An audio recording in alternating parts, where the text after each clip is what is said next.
Bismillahirrahmanirrahim. Assalamualaikum warahmatullahi wabarakatuh. Perkenalkan, kami dari kelompok 3C Praktikum Teknologi Sediaan Solid, Program Studi Farmasi, Fakultas Matematika dan Ilmu Pengetahuan Alam, Universitas Islam Bandung. Pada kesempatan kali ini akan menyampaikan materi terkait pembuatan tablet dengan metode gempa langsung. Materi yang kami sampaikan diperoleh dari data-data yang kami dapat selama praktikum berlangsung.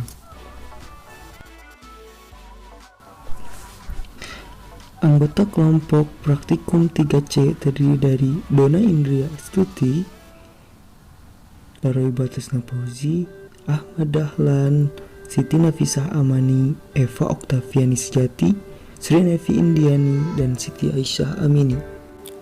Selamat menyimak dan semoga dapat bermanfaat. Assalamualaikum warahmatullahi wabarakatuh. Nama saya Dona Indria Astuti, NPM 10060314132, kelompok 3C. Di sini saya akan menjelaskan pembuatan sediaan tablet dengan metode gempa langsung yang dilakukan oleh kelompok saya. Pertama-tama di sini terdapat formula 6 yang terdiri dari zat aktifnya yaitu CTM 4 mg. Karena dosis pemakaian dari CTM ini kecil, maka digunakan metode gempa langsung. Meskipun sifat alir dan kompresibilitas CTM kurang baik, tetapi dengan penambahan zat tambahan yang memiliki sifat alir baik dan kompresibilitas baik dapat membantu pembentukan tablet yang baik. Lalu yang kedua, terdapat Primogel yang digunakan yaitu 5%, sesuai dengan rentang yang seharusnya untuk digunakan sebagai penghancur, yaitu 2-8% menurut literatur. Lalu terdapat Avicel pH 102. Avicel pH 102 ini selain untuk memperbaiki kompresibilitas dan sifat alirnya, dapat digunakan juga untuk bahan pengisi dari tablet. Kemudian terdapat MG Stearat 1%. MG Stearat ini digunakan sebagai lubrikan yang berfungsi untuk menurunkan adesi atau mencegah gesekan antara permukaan tablet dengan dinding die selama proses pengempaan dan penarikan tablet. Terakhir terdapat talkum 2%. Talkum ini digunakan sebagai glidan yang berfungsi untuk meningkatkan fluiditas massa yang akan dikempa sehingga massa kempa dapat mengisi die dengan jumlah yang seragam. Pada slide kedua, saya akan menjelaskan perhitungan formula. Yang pertama terdapat massa tablet teoritis yaitu 250 mg dikali 500 didapatkan hasil 125 gram. Kemudian massa tablet sebenarnya yaitu 221 mg dikali 500 didapatkan hasil 110,5 gram. Di sini jumlah tablet sebenarnya itu 500 tablet. Kemudian dicari jumlah tablet sebenarnya dengan rumus massa tablet sebenarnya dibagi massa tablet teoritis dikali jumlah tablet teoritis, di mana massa tablet sebenarnya itu 11,05 gram dibagi 125 gram dikali 500 didapatkan hasil 442 tablet. Kemudian dicari kandungan zat aktif atau tablet, di mana rumusnya itu massa tablet sebenarnya dibagi massa tablet teoritis dikali kadar zat teoritis. Di sini massa tablet sebenarnya itu 110,5 gram dibagi massa tablet teoritis yaitu 125 gram dikali 4 mg dan didapatkan hasil 3,536 mg. Pada slide ketiga, saya akan menjelaskan pendimbungan formula. Untuk bahannya terdapat CTM atau zat aktif dengan konsentrasinya 4 mg. Untuk perhitungan satu bahannya 4 dikali 1 sama dengan 4 mg. Untuk satu tabletnya didapatkan hasil 4 mg. Dan untuk 500 tabletnya 4 dikali 500 didapatkan hasil 2 gram. Yang kedua ada Primogel dengan konsentrasi 5%. Untuk perhitungan satu bahannya 5/100 dikali 250 yang didapatkan hasil 12,5 mg, dan untuk satu tabletnya itu didapatkannya 12,5 mg. Untuk 500 tabletnya, 12,5 dikali 500 didapatkan hasil 6,25 gram. Yang ketiga, ada mg stearat dengan konsentrasinya itu 1%. Untuk perhitungan satu bahannya, 1/100 dikali 250 didapatkan hasil 2,5 mg. Dan untuk satu tabletnya itu 2,5 mg. Untuk 500 tabletnya, 2,5 dikali 500 didapatkan hasil 1,25 gram. Yang keempat itu ada talkum dengan konsentrasinya 2%. Perhitungan satu bahannya, 2/100 dikali 250 didapatkan hasil 5 mg. Dan untuk satu tabletnya itu 5 mg. Untuk 500 tabletnya, 5 dikali 500 didapatkan hasil 2,5 gram. Yang terakhir ada Avicel pH 102. Ini itu untuk perhitungan satu bahannya, 250 dikurangi 24 dan didapatkan hasil 213,5 mg.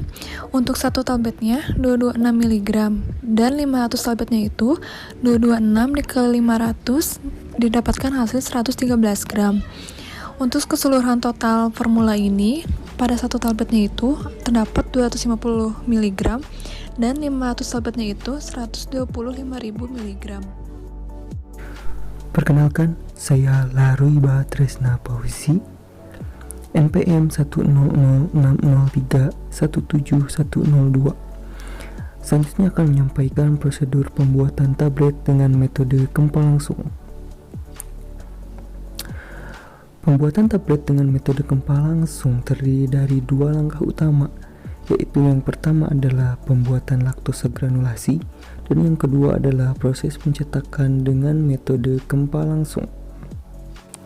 Langkah awal yaitu kita harus membuat laktosa granulasi.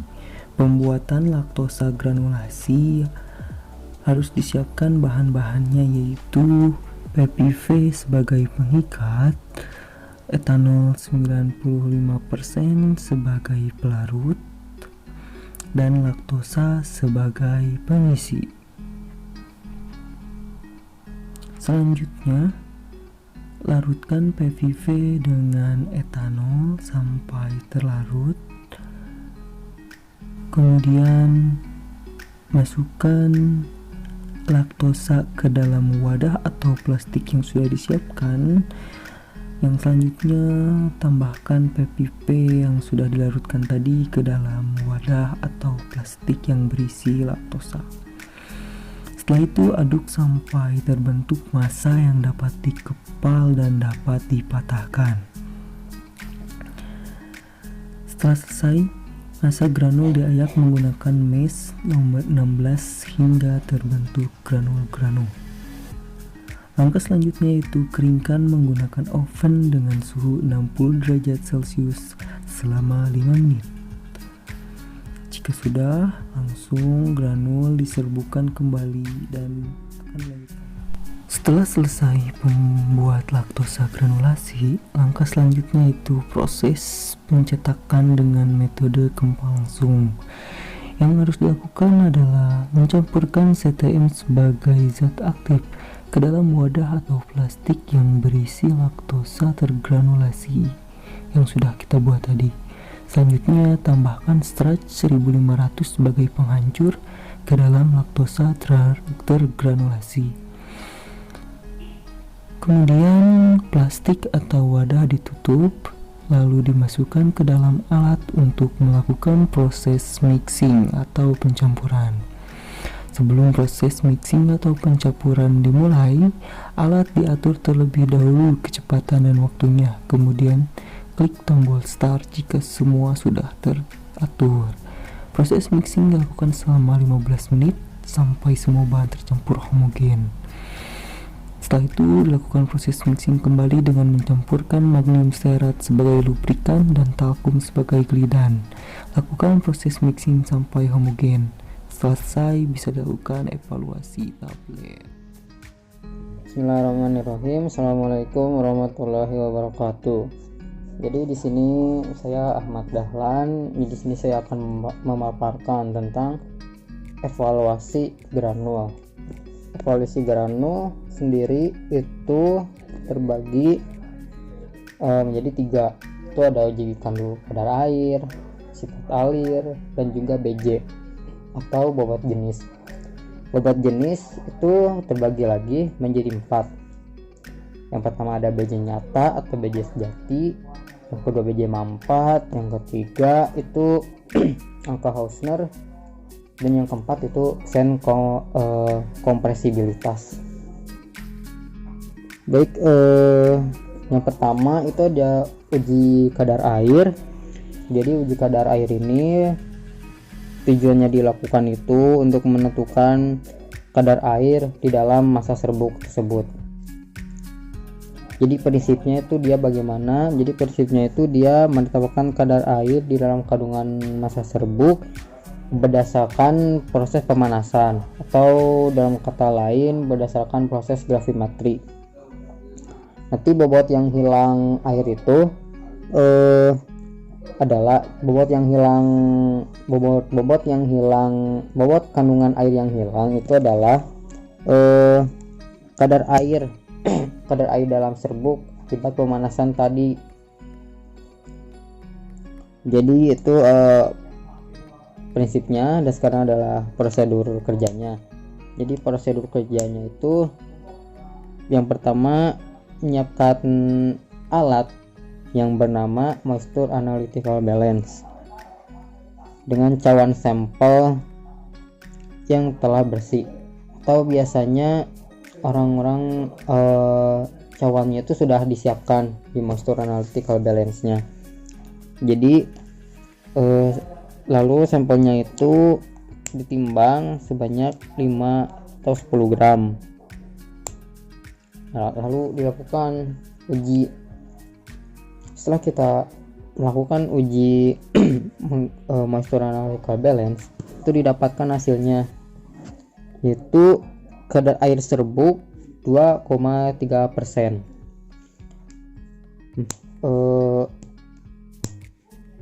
Hasil dari kadar air serbuk ini bisa dinilai memenuhi syarat karena memasuki rentang 2-4%. Sedangkan batas kandungan air terhadap massa granul itu tidak boleh melebihi 4%. Di atas rentang 2-4% itu tidak boleh lebih. Kalau lebih itu akan mempengaruhi si serbuk tersebut. Nah, sekarang adalah evaluasi serbuk yang kedua, yaitu uji sifat alir. Uji sifat alir bertujuan untuk menentukan sifat alir serbuk. Jadi dia prinsipnya menetapkan bobot serbuk yang keluar dari alat uji persatuan waktu gram per detik, serta sudut baring yang terbentuk. Jadi sini prosedur kerjanya, yang pertama itu siapkan alat yang bernama flow tester dengan kondisi colong tertutup. Tadi beri kertas milimeter blok. Corong diisi 100 gram sampel, lalu corongnya dibuka bersamaan dengan penghitungan waktu, dengan penentuan sudut baring dan laju alir serbuk. Nah, di sini sudut baring persamaannya yaitu tan -1 per tinggi per jari-jari. Nah, untuk menentukan laju alirnya gram per detik sama dengan bobot per waktu. Nah, di sini diketahui hasilnya gitu, dimana parameternya tinggi, diameter, jari-jari, sudut baring, bobot, waktu, dan laju alir.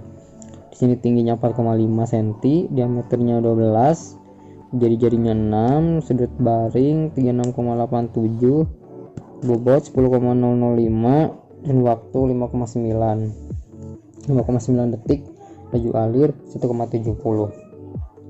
Di sini penafsiran hasilnya, laju alir yang baik itu 10 gram per detik atau 100 gram kurang lebih sama dengan 10 detik.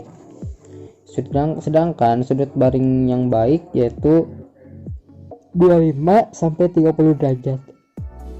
serbuknya itu sangat mudah mengalir. Apabila lebih besar dari 38 derajat, maka serbuknya kurang mengalir. Nah, di sini diketahui hasilnya pada serbuk Formula 6 itu memiliki sifat alir kurang baik karena laju alirnya kurang dari 10 gram per detik dan sudut baring dalam rentang 30 sampai 38 yang berarti masih mudah mengalir. Dan sekarang adalah evaluasi serbuk yang ketiga, yaitu bobot jenis. Jadi tujuan bobot jenis ini untuk mengetahui bobot serbuk yang akan mempengaruhi kemampuan serbuk untuk dicetak. Dia prinsipnya menetapkan densitas atau kerapatan massa granul per satuan volume melalui pengetukan. Jadi prosedur kerjanya, yang pertama kita menyiapkan alatnya terlebih dahulu yang bernama tape density tester. Lalu sampel ditimbang sebanyak 100 gram. Lalu kita lakukan pengujian sesuai protap alat uji.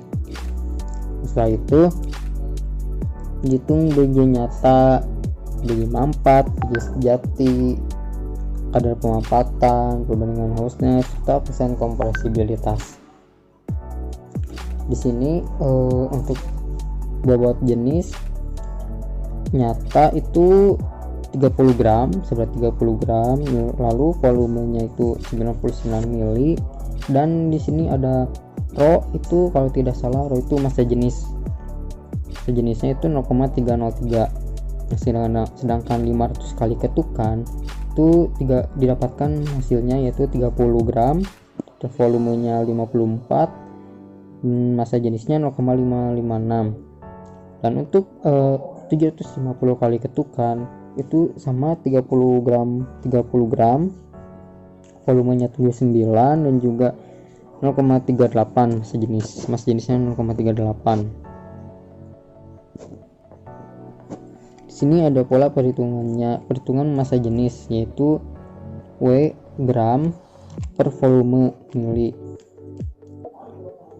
Di sini hasilnya itu bobot jenis nyata 0,303 gram per mili, dan bobot jenis mampat itu untuk yang 500 kali ketukan itu 0,556 gram per mili. Sedangkan untuk yang 750 kali ketukan itu 0,38 gram per mili. Bismillahirrahmanirrahim.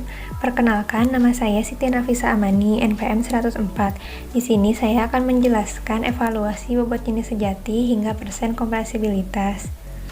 Bobot jenis sejati adalah bobot jenis serbuk yang sebenarnya, yaitu bobot serbuk dalam satuan gram dibagi volume serbuk, di mana tidak termasuk pori-pori serbuk dan rongga antar serbuk, dalam satuan mililiter. Data yang digunakan dalam perhitungan adalah A sebagai bobot piknometer kosong, B sebagai bobot piknometer berisi 1 gram serbuk, C sebagai bobot piknometer berisi cairan pendispersi dan 1 gram serbuk, dan D sebagai bobot piknometer berisi cairan pendispersi. Data tersebut disubstitusikan ke dalam rumus bobot jenis berikut dan dikalikan dengan bobot jenis cairan pendispersi. Hasilnya, bobot jenis sejati dari serbuk adalah 0,124 gram per mililiter. Menurut jurnal Al-Zumilo tahun 2017, bobot jenis dari masing-masing bahan penyusun akan menentukan bobot jenis dari massa serbuk, terutama bahan penyusun yang jumlahnya dominan dalam massa serbuk tersebut. Selanjutnya, data yang diperoleh dari pengujian bobot jenis nyata dan bobot jenis mampat digunakan dalam menentukan kadar pemampatan, angka Hausner, dan persen kompresibilitas. Kadar pemampatan dan angka Hausner secara tidak langsung dapat menunjukkan baik buruknya sifat alir dari serbuk. Kadar pemampatan adalah persentase pemampatan serbuk setelah pengetukan. Data yang digunakan adalah volume serbuk sebelum dan setelah pengetukan 500 kali dan 750 kali. Data tersebut dimasukkan ke dalam rumus berikut. Kadar pemampatan sama dengan volume sebelum pengetukan dikurangi volume sebelum pengetukan dibagi volume sebelum pengetukan dikali 100%. Hasilnya, pada pengetukan 500 kali, kadar pemampatan serbuk adalah 45,455%. Pada pengetukan 750 kali, kadar pemampatan serbuk adalah 20,202%. Serbuk memenuhi syarat jika kadar pemampatan kurang dari sama dengan 20%. Artinya, volume serbuk turun kurang dari 20% setelah dimampatkan. Maka hasil evaluasi ini tidak memenuhi syarat karena nilainya lebih dari 20%. Hasil ini menunjukkan bahwa serbuk memiliki kompresibilitas dan sifat alir yang buruk karena volumenya berkurang lebih dari 20%. Selanjutnya, penentuan angka Hausner. Angka Hausner adalah angka yang diperoleh dari rasio atau perbandingan bobot jenis setelah pemampatan dan bobot jenis sebelum pemampatan. Angka Hausner ditentukan melalui perhitungan berikut. H sama dengan B0 atau bobot jenis setelah pemampatan dibagi Bn atau bobot jenis sebelum pemampatan. Hasilnya, angka Hausner serbuk adalah 1,254. Hasil uji angka Hausner yang memenuhi syarat adalah mendekati sama dengan 1. Artinya, bobot jenis setelah dimampatkan mendekati bobot jenis sebelum dimampatkan, atau tidak ada perbedaan nilai bobot jenis sebelum dan setelah pemampatan. Pemampatan akan memperkecil rongga antar serbuk, sehingga bobot jenis akan meningkat, karena serbuknya semakin rapat. Hasil pengujian pada serbuk ini tidak memenuhi syarat, karena nilainya lebih dari 1. Hasil ini juga menandakan sifat alir serbuk kurang baik, karena jika sifat alirnya baik, maka rongga antar serbuknya sudah kecil sebelum pemampatan, sehingga bobot jenis sebelum dan setelah pemampatan akan memiliki nilai yang hampir sama.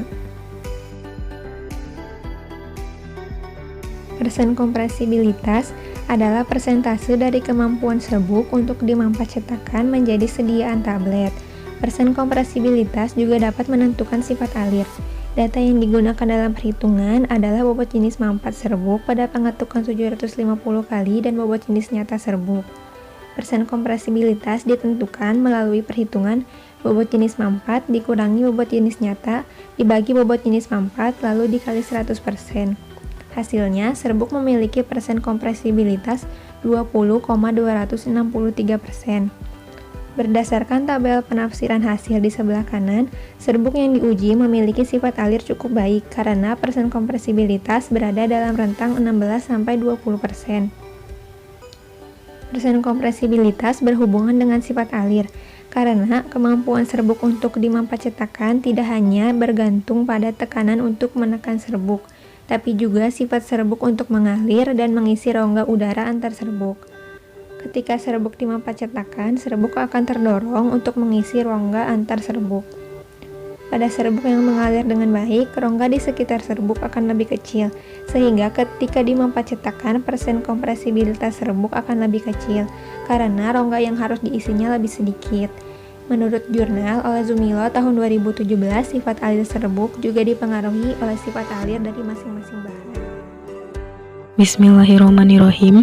Perkenalkan, saya Eva Oktaviani Sejati, NPM 105, akan menjelaskan evaluasi tablet bagian uji organoleptis. Tujuan dari uji organoleptis yaitu untuk mengetahui karakter fisik sediaan yang dibuat. Prinsipnya mengamati karakter fisik yaitu bentuk, warna, dan bau dari sediaan tablet yang dibuat. Prosedur yang dilakukan yaitu diambil secara acak sebanyak 20 tablet, lalu masing-masing tablet tersebut diamati meliputi bentuk, warna, dan bau. Data yang diperoleh dapat dilihat pada tabel berikut. Hasilnya, tablet memiliki karakter fisik berbentuk bulat, berwarna putih, dan tidak berbau. Hal ini menunjukkan bahwa tablet yang diperoleh memenuhi syarat karena warna dan bau yang dihasilkan sesuai dengan pemberian dari setiap bahan yang digunakan, di mana hampir semua bahan yang digunakan memiliki warna putih dan tidak berbau.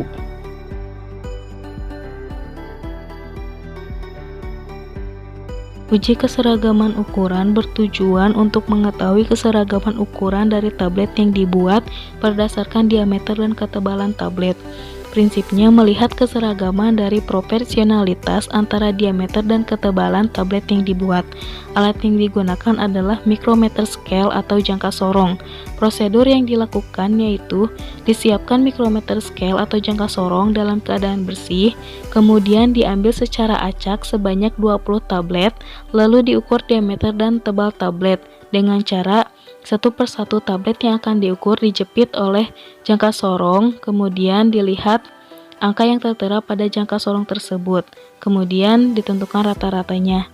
Data yang diperoleh dapat dilihat pada tabel berikut.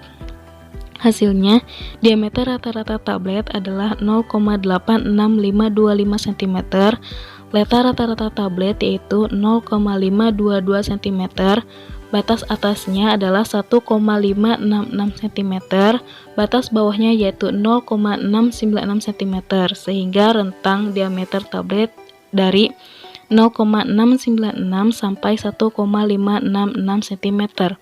Penafsiran hasil yang diperoleh yaitu diameter tablet tidak boleh lebih dari 3 kali dan tidak boleh kurang dari 1/3 kali tebal tablet. Hasil yang diperoleh adalah tablet Formula 6 memenuhi syarat karena diameter tablet tidak lebih dari 3 kali dan tidak kurang dari 1/3 kali tebal tablet, sehingga dapat disimpulkan bahwa tablet yang diperoleh memiliki bentuk dan ukuran yang seragam, karena apabila ukuran pada tablet tidak seragam, maka akan mempengaruhi bobot tabletnya. Jika kekerasan tablet bertujuan untuk mengetahui kekerasan tablet dan ketahanan fisik terhadap gaya mekanik, prinsipnya melihat keseragaman dari proporsionalitas antara bobot dan tebal tablet yang diukur berdasarkan rasio beban yang diberikan per luas permukaan tablet. Alat yang digunakan adalah hardness tester. Prosedur yang dilakukan yaitu disiapkan alat hardness tester dalam keadaan bersih, kemudian diambil secara acak sebanyak 20 tablet. Kemudian satu persatu tablet diletakkan ke dalam alat hardness tester. Kemudian diatur bagian beban yang akan mengukur kekerasan tablet. Pengukuran dilakukan sampai tablet mulai retak, sehingga hasilnya akan muncul pada layar alat hardness tester. Nilai kekerasan setiap tablet dicatat dalam tabel. Ditentukan kekerasan rata-ratanya. Data yang diperoleh dapat dilihat pada tabel berikut. Perhitungan nilai kekerasan yaitu Newton dibagi 9,8 kg per cm kuadrat. Penafsiran hasil tablet kecil tidak boleh lebih dari 300 mg per tablet, artinya memiliki kekerasan 4-7 kg per cm kuadrat. Hasil yang diperoleh yaitu tablet memenuhi syarat karena kekerasan rata-ratanya ada dalam rentang 4-7 kg per cm kuadrat, yaitu 5,857 kg per cm kuadrat. Apabila kekerasan tablet yang diperoleh lebih keras, maka akan membutuhkan waktu yang lama untuk tablet dapat hancur. Namun, bila tablet yang diperoleh kurang dari rentangnya, maka tablet akan mudah rapuh dan sulit untuk berbentuk tablet. Kekerasan tablet harus diatur agar tablet memiliki kekerasan yang sesuai persyaratan. Bismillahirrahmanirrahim. Perkenalkan, nama saya Sri Nevi, NPM 106. Di sini saya akan menjelaskan mengenai uji fleksibilitas dan uji friabilitas. Uji friabilitas dan uji fleksibilitas bertujuan untuk mengetahui ketahanan permukaan tablet terhadap gesekan dan jatuhan yang dialaminya pada saat pengemasan dan juga pengiriman. Uji fleksibilitas dilakukan untuk menguji ketahanan tablet apabila tablet mengalami gesekan dengan tablet yang lain. Sedangkan uji friabilitas dilakukan untuk menguji ketahanan tablet apabila dijatuhkan dari ketinggian. Uji kerapuhan ini berhubungan dengan hilangnya bobot akibat abrasi yang terjadi pada permukaan tablet. Jadi semakin besar persentase kerapuhan, maka semakin besar massa tablet yang hilang. Prinsip dari uji friabilitas dan uji fleksibilitas ini adalah mengukur persentase bobot yang hilang karena gesekan dan jatuhan terhadap bobot tablet utuh. Untuk pengujiannya menggunakan alat yang sama yaitu Friability Abrasion Tester. Uji friabilitas dan fleksibilitas dilakukan dengan cara mengatur putaran dan kecepatan pada alat terlebih dahulu. Putaran yang digunakan adalah 100 dan kecepatannya 25 rpm. Lalu diambil 20 tablet secara acak, kemudian seluruh tablet tersebut ditimbang, yang nantinya akan menjadi nilai A atau bobot seluruh tablet sebelum pengujian. Lalu selesai tablet ditimbang, selanjutnya dimasukkan kepada alat untuk dilakukan pengujian. Dan setelah pengujian selesai, maka tablet diambil dari alat, kemudian tablet dibersihkan dengan kuas agar tidak ada serpihan-serpihan yang menempel pada tablet karena nantinya akan mempengaruhi bobot akhir tablet. Setelah tablet selesai dibersihkan, maka selanjutnya tablet ditimbang yang nantinya menjadi nilai B, yaitu bobot seluruh tablet setelah pengujian. Untuk perhitungan fleksibilitas, F sama dengan A dikurangi B dibagi A dikali 100%.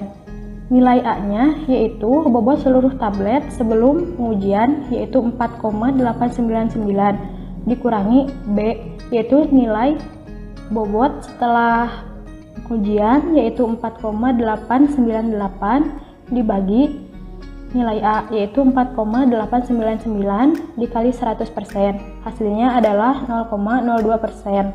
Untuk perhitungan variabilitas juga sama, F sama dengan A dikurangi B dibagi A dikali 100%, yaitu 4,999 dikurangi 4,996 dibagi 4,999 dikali 100%. Hasilnya adalah 0,06%.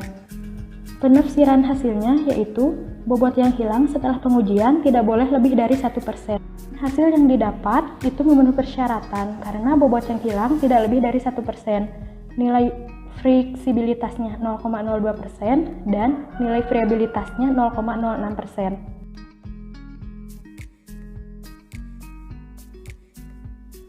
Untuk pengujian yang selanjutnya yaitu uji keseragaman bobot yang bertujuan untuk menentukan keseragaman bobot tablet atau memastikan proses pembuatan dan produk akhir yang diperoleh memiliki keseragaman bobot yang baik sesuai dengan persyaratan. Dan juga untuk menjamin keseragaman dosis obat yang masuk ke dalam tubuh, sehingga diharapkan dosisnya sama setiap tabletnya. Prinsipnya yaitu mengukur bobot tiap tablet dan menentukan nilai simpangan bobot.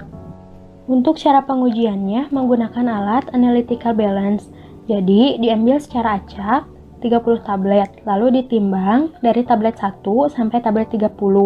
Kemudian dijumlahkan hasil dari penimbangan tablet 1 sampai tablet 30 tersebut. Hasilnya sigma X, yaitu 7551 mg. Lalu dirata-ratakan, yaitu hasil dari sigma X dibagi jumlah tablet, yaitu 30. Hasilnya X sama dengan 251,7 mg. Kemudian dilakukan perhitungan. Pertama, dilihat terlebih dahulu pada tabel penyimpangan bobot. Karena bobot tablet yang dibuat adalah 250 mg, ada pada rentang 151 sampai 300 mg, maka penyimpangan bobot rata-rata kolom A adalah 7,5% dan penyimpangan bobot rata-rata kolom B adalah 15%.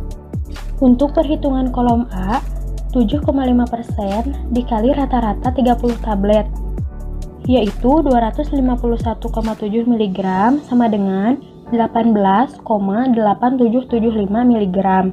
Untuk batas atasnya, 251,7 ditambah 18,8775, hasilnya adalah 270,5775 mg. Untuk batas bawahnya, 251,7 dikurangi 18,8775 sama dengan 232,8225 mg. Rentang kolom A adalah 232,8225 sampai dengan 270,5775 mg. Selanjutnya perhitungan kolom B, 15% dikali rata-rata 30 tablet, 251,7 mg. Hasilnya 37,755 mg. Untuk batas atasnya, 251,7 ditambah 37,755, hasilnya 289,455 mg.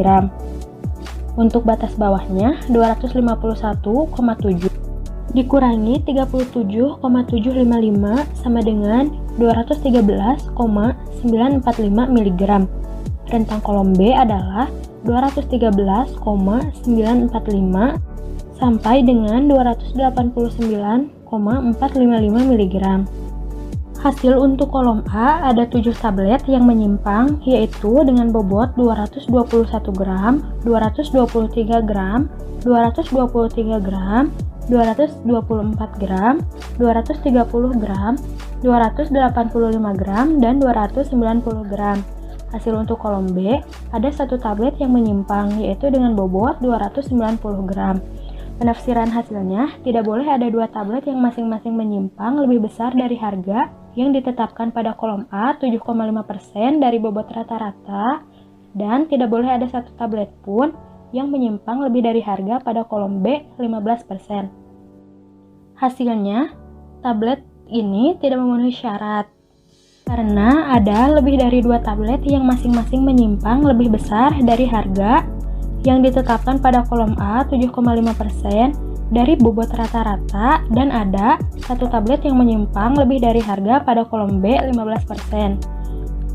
Untuk faktor kesalahan yang terjadi bisa disebabkan massa gempa yang mengalir dari hopper tidak merata atau kurang mengalir dengan baik.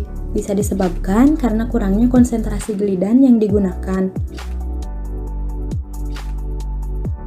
Selanjutnya, yaitu uji waktu hancur. Tujuannya menentukan waktu yang diperlukan tablet untuk hancur dalam media yang telah ditentukan. Prinsipnya menghitung durasi ketika mulai pengujian hingga tablet hancur sempurna dalam media air pada suhu kurang lebih 37 derajat Celcius. Untuk faktor yang mempengaruhi waktu hancur yaitu porositas dan juga kekerasan tablet. Uji ini dilakukan dengan alat disintegrator tester dengan bejana yang terisi media pelarut serta tabung tempat sampel dalam keadaan bersih yang terangkat di atas permukaan media pelarut. Bejana diisi HCl 0,1 N dengan volume yang diatur dan suhu 36-38 derajat Celcius. Tablet yang dipakai adalah 6 tablet yang diambil secara acak, lalu dimasukkan pada setiap tabung dan dilakukanlah pengujian. Kemudian dicatat waktu hancur sejak alat diaktifkan hingga tidak ada bagian tablet yang tertinggal di atas kasa. Untuk hasilnya, pada tablet 1 waktu hancurnya itu 12,3 menit, pada tablet 2 waktu hancurnya itu 11,99 menit, pada tablet 3 waktu hancurnya 11,98 menit, pada tablet 4 waktu hancurnya 10,99 menit, pada tablet 5 waktu hancurnya 8,9 menit, dan pada tablet ke-6 waktu hancurnya 10,11 menit. Penafsiran hasilnya, waktu yang diperlukan untuk menghancurkan 6 tablet tidak lebih dari 15 menit untuk tablet yang tidak bersalut atau sesuai dengan waktu yang ditentukan pada monografi. Lalu, bila 1 tablet atau 2 tablet tidak hancur sempurna, pengujian diulang dengan 12 tablet lainnya. Tidak kurang dari 16 dari 18 tablet yang diuji harus hancur sempurna. Hasilnya tablet memenuhi syarat, karena ke-6 tablet hancur dalam waktu kurang dari 15 menit untuk tablet yang tidak bersalut. Waktu hancurnya juga dipengaruhi metode pembuatan tablet.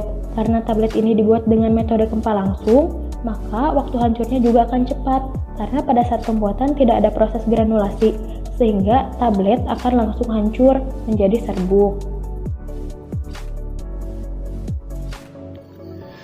Bismillahirrahmanirrahim. Perkenalkan, nama saya Siti Aisyah Amini, NPM 107. Saya akan menjelaskan uji disolusi. Tujuan dari uji disolusi yaitu mengetahui jumlah zat aktif yang terabsorpsi dan masuk ke peredaran darah untuk memberi efek terapi. Prinsipnya yaitu mengukur kadar zat aktif yang dilepas dari matriks tablet persatuan waktu, miligram per menit dalam media tertentu. Uji disolusi dilakukan untuk mengetahui kadar atau presentasi zat aktif dari suatu sediaan yang terlarut pada suatu waktu dan dalam media tertentu. Pada pengujian ini, digunakan alat dissolution tester tipe dayung 50 rpm dengan media disolusi air atau Aquades. Media disolusi yang digunakan harus sesuai dengan monografi yang telah dicantumkan sesuai zat aktifnya. Tablet dimasukkan ke dalam alat, lalu dilihat nilai absorbansinya pada menit ke-10, 20, 30, dan 45 menit. Adapun prosedur uji disolusi bisa dilihat sebagai berikut. Disiapkan 2 labu disolusi, masing-masing berisi Aquades 500 ml dengan suhu 37 derajat Celcius. Ditimbang 6 tablet CTM, kemudian dimasukkan ke 1 labu uji disolusi dan diambil 5 ml larutan uji pada waktu 0, 20, 30, dan 45 menit. Kemudian dimasukkan ke labu ukur 10 ml. Setiap volume uji yang diambil digantikan dengan 5 ml Aquades dengan suhu 37 derajat Celcius. Pada labu ukur, sampel uji ditambah HCl2n sebanyak 1 ml, kemudian diad Aquades 10 ml dan disaring. Lalu diukur absorbansi atau nilai A dengan spektrofotometri pada panjang gelombang yang ditentukan. Blanko yang digunakan adalah HCl 0,2N.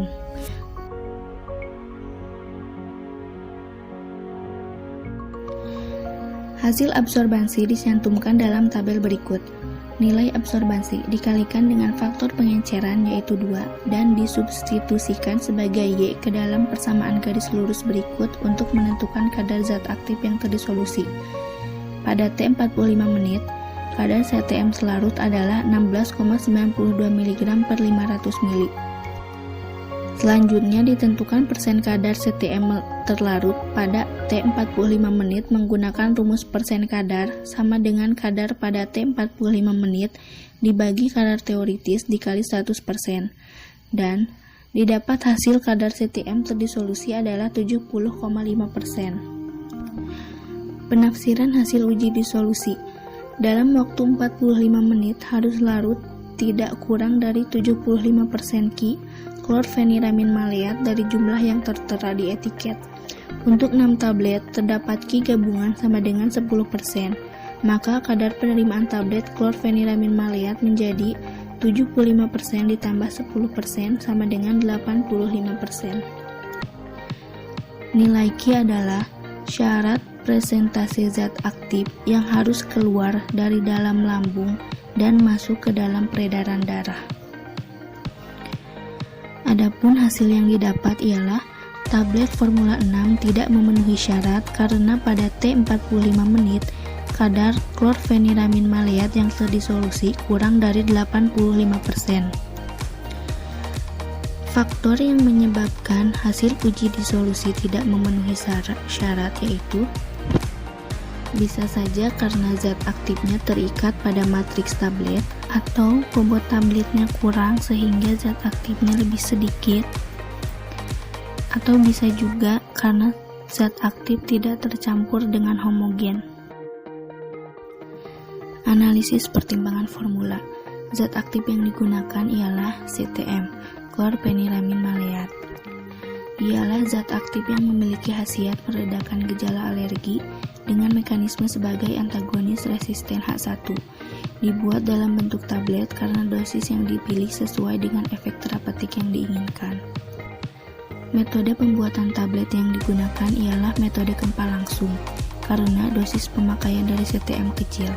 Meskipun sifat alir dan kompresibilitas CTM kurang baik, tetapi dengan penambahan zat tambahan yang memiliki sifat alir baik dan kompresibilitas baik dapat membantu pembentukan tablet yang baik.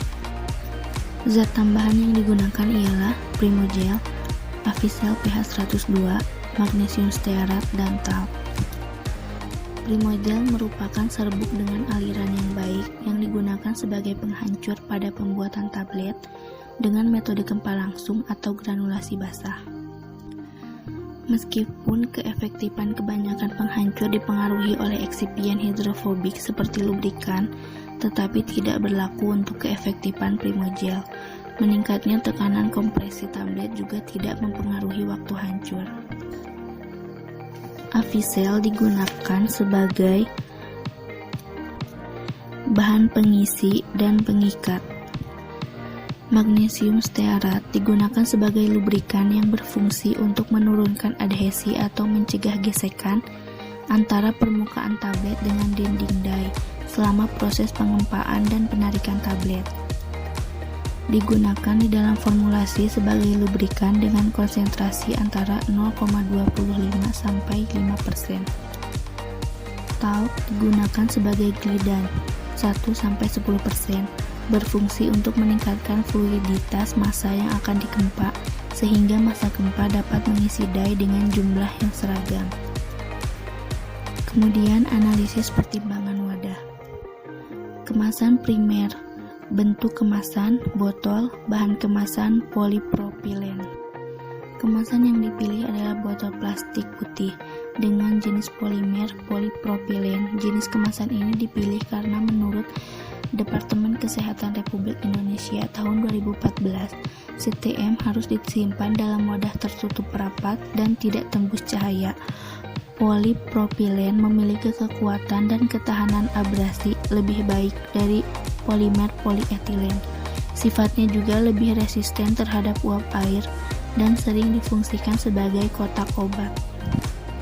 Adapun kemasan sekunder yang digunakan ialah dus dari bahan kertas karton atau karton tipis yang mudah dibentuk dan dicetak sesuai kebutuhan dan bisa melindungi sediaan. Dari hasil percobaan dapat disimpulkan, metode gempa langsung adalah proses pembuatan tablet dengan cara mengempa langsung zat aktif atau campuran zat aktif dan eksipien tanpa penanganan pendahuluan, baik granulasi basah maupun kering. Metode pembuatan tablet yang digunakan ialah gempa langsung. Karena dosis pemakaian dari CTM kecil, meskipun sifat alir dan kompresibilitas CTM kurang baik, tetapi dengan penambahan zat tambahan yang memiliki sifat alir baik dan kompresibilitas baik dapat membantu pembentukan tablet yang baik. Proses evaluasi serbuk dan tablet dilakukan agar sediaan yang diperoleh memiliki mutu yang baik. Hasil evaluasi serbuk gempa langsung yang telah diuji. Uji kelembaban pada Formula 6 syarat. Uji sifat alir pada Formula 6 dapat disimpulkan bahwa massa gempa tidak memenuhi persyaratan karena waktu alir kurang dari 10 gram per detik dan serbuknya mudah mengalir karena sudut baringnya 30-38 derajat. Uji densitas meliputi uji BJ nyata pada Formula 6 sebesar 0,303 gram per mili.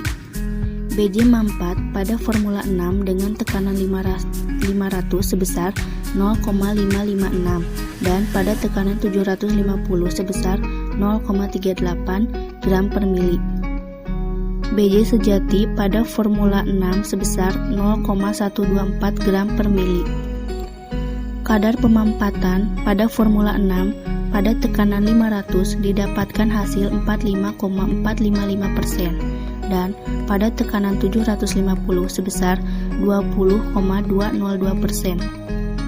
Tidak memenuhi syarat karena lebih dari 20%.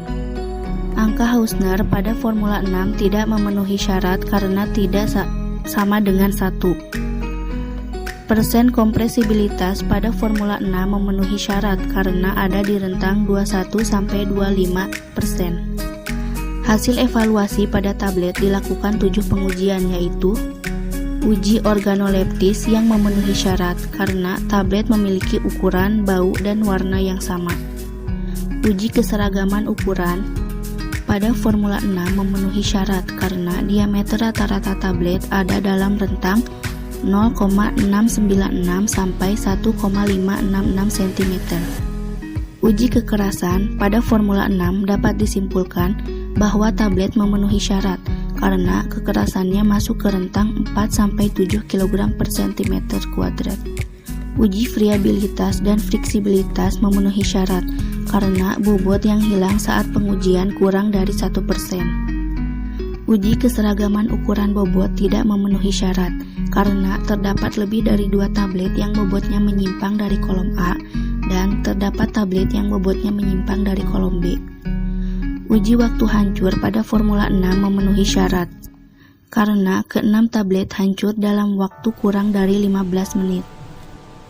Uji disolusi pada Formula 6 dapat disimpulkan bahwa tablet tidak memenuhi syarat karena nilai Q-nya kurang dari 80. Demikian penyampaian materi yang dapat kami sampaikan.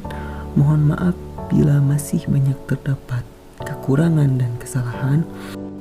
Terima kasih untuk Bapak, Ibu dosen, serta kakak-kakak asisten yang telah membimbing kami. Wabillahi taufiq wal hidayah. Wassalamualaikum warahmatullahi wabarakatuh.